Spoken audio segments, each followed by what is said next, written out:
आज क्लास 9 का चौथा चैप्टर या क्लास 11 का चौथा चैप्टर भारतीय जलवायु में मानसून की वापसी के बारे में पढ़ेंगे। इसका क्या कारण है और इससे भारत पर क्या प्रभाव पड़ता है, जिसको पश्चिमी विक्षोभ भी कहते हैं।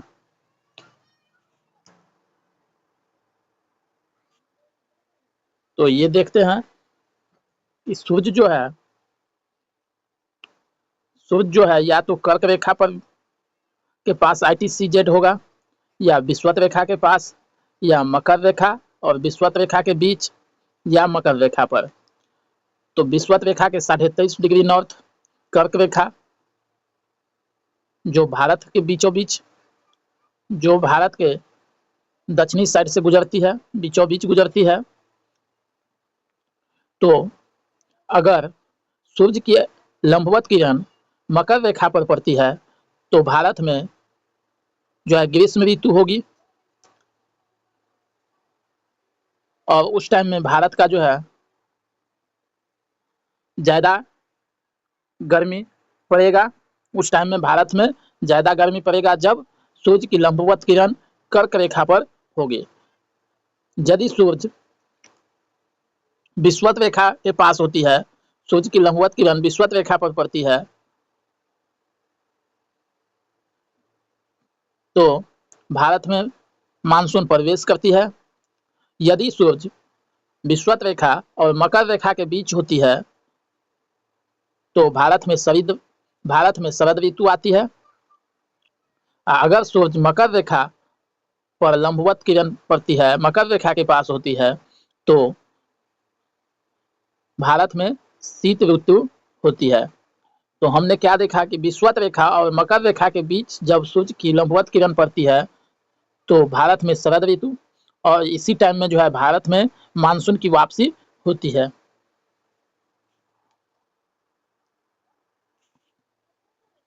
तो ये अपना प्यारा भारत हुआ। तो यहाँ देखते हैं, ये जो है भारत, तो सूर्य की लंबवत किरण यहाँ पे है, तो यहाँ पे ज्यादा गर्म पड़ेगी। जब लंबवत किरण यहाँ होगी तो ज्यादा गर्मी यहाँ होगा, जिसके कारण यहाँ लो प्रेशर बनेगी, और लो प्रेशर बनेगी तो हमेशा हवा जो है हाई प्रेशर से लो प्रेशर की ओर चलती है। तो भारत से हवा ये सागर की ओर चलेगी। तो आप देख सकते हैं भारत की अवस्थिति, इससे साफ पता चलता है कि भारत जो है हाई प्रेशर बनाती है, जिसके कारण लो प्रेशर की ओर हवा चलती है और मानसून की वापसी होती है। तो सबसे बड़ा रोल जो है ITCZ का है, सूर्य की लंबवत किरणें का। अब मानसून की वापसी को ही मानसून का निवर्तन भी कहते हैं। तो हम परिभाषा से देखते हैं, अब जब सूर्य की लंबवत किरणें मकर रेखा और विषुवत रेखा के बीच हो तो, लेकिन मुख्य रूप से ये जो शुरू होता है सितंबर से शुरू होती है और मुख्य रूप से अक्टूबर नवंबर में समाप्त होती है।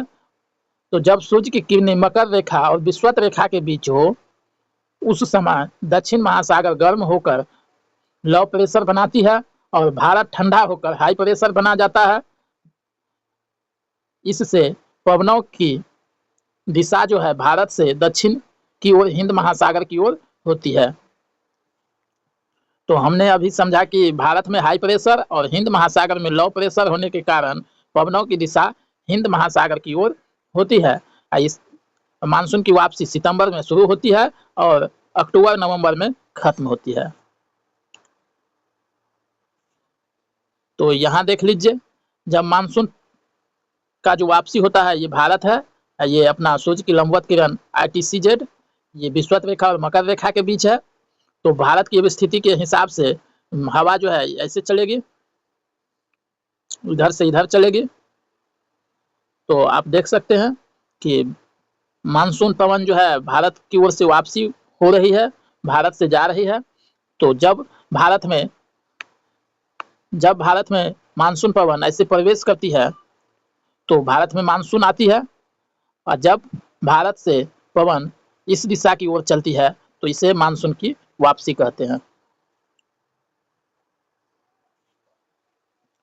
यहाँ भी देख सकते हैं कि हाई प्रेशर से लो प्रेशर की ओर ITCZ के पास जहाँ होगा, ITCZ जहाँ होगा, हवा जो है वहाँ की गर्म होगी, जिसके कारण लो प्रेशर बनेगा और उसी तरफ हवा चलेगी। तो भारत में मानसून की वापसी का जो दिशा है उत्तर पूर्व से दक्षिण पश्चिम की ओर है।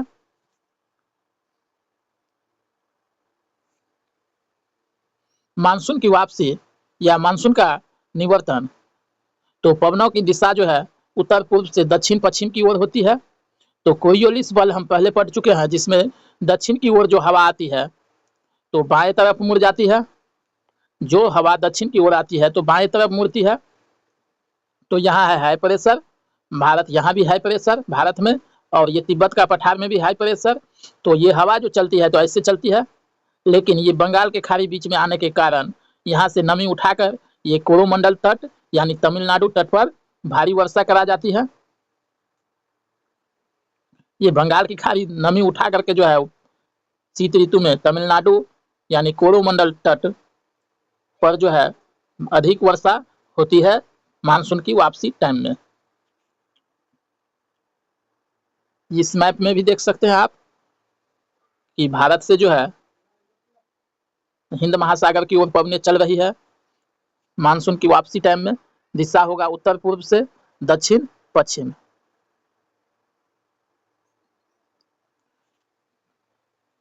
यहाँ भी आप देख सकते हैं भारत उत्तर पूर्व से दक्षिण पश्चिम की ओर जब मानसून हवा चलती है तो कोरोमंडल तट पर तमिलनाडु यानी तमिलनाडु तट के पास जो है भारी वर्षा होती है।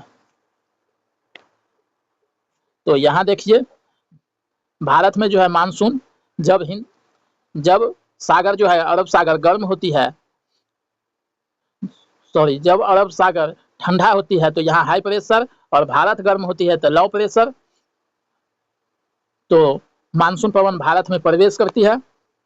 मानसून पवन भारत में ऐसे प्रवेश करती है, उसका समय जो है गर्मी, उसको कहते हैं गर्मी मानसून। समय होता है जून से सितंबर तक, और जब भारत से हिंद महासागर की ओर हवा चलती है, जब भारत ठंडा और महासागर गर्म होती है तो इसे मानसून की वापसी कहते हैं। तो उसमें हवा इस साइड से इस साइड उल्टा चलती है, और समय होता है सितंबर से नवंबर तक सर्दी मानसून की।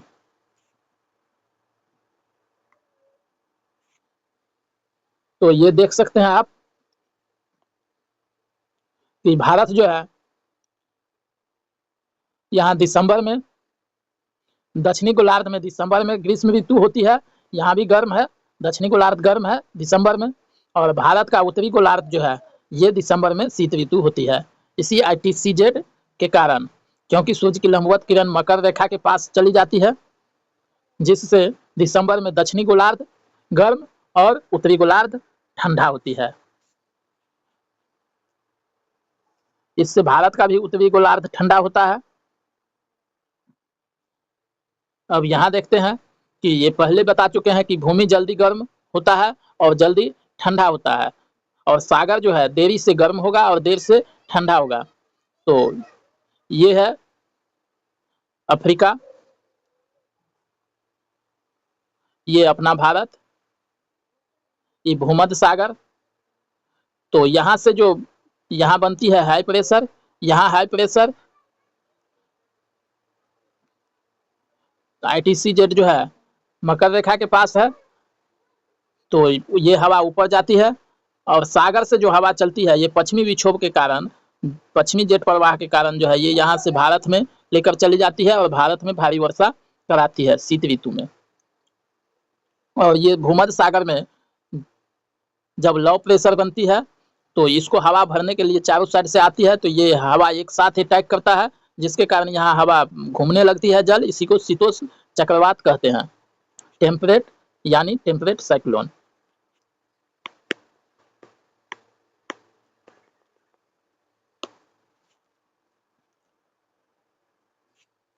यहाँ देख सकते हैं जो ऊपर बता दिए हैं, ये भूमध्य सागर में जब लो प्रेशर बनती है तो जेट प्रवाह यहाँ से जो नमी लेकर के हवा जो ऊपर उठती है, इसको जेट प्रवाह उठा करके ये भारत में लेकर आती है, और भारत में शीत ऋतु में अधिक वर्षा कर देती है।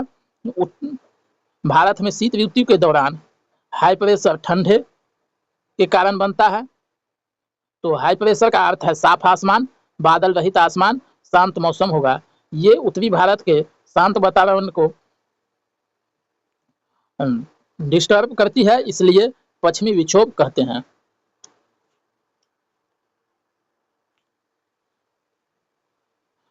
तो अभी मानसून वापसी टाइम में हम देखते हैं कि जम्मू कश्मीर पश्चिमी विक्षोभ के कारण मानसून वापसी टाइम में जम्मू कश्मीर, हिमाचल प्रदेश, उत्तराखंड में बर्फबारी और भारी वर्षा होती है।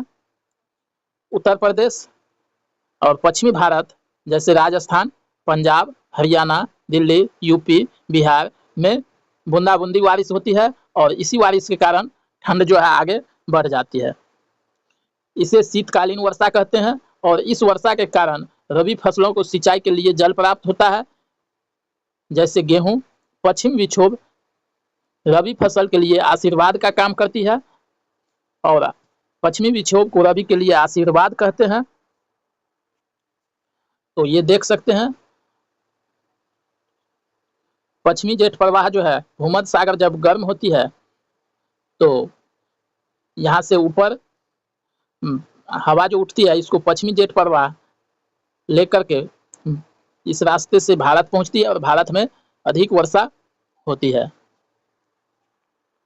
और यहाँ भूमध्य सागर में शीतोष्ण चक्रवात आता है क्योंकि यहाँ है लो प्रेशर और जो सभी भूमि वाले जगह पे है हाई प्रेशर।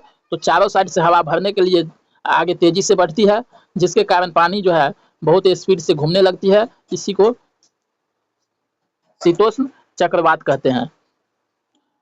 पश्चिमी जेठ प्रवाह के कारण जो शीत ऋतु में वर्षा होती है भारत में, इसको शीतकालीन वर्षा कहते हैं।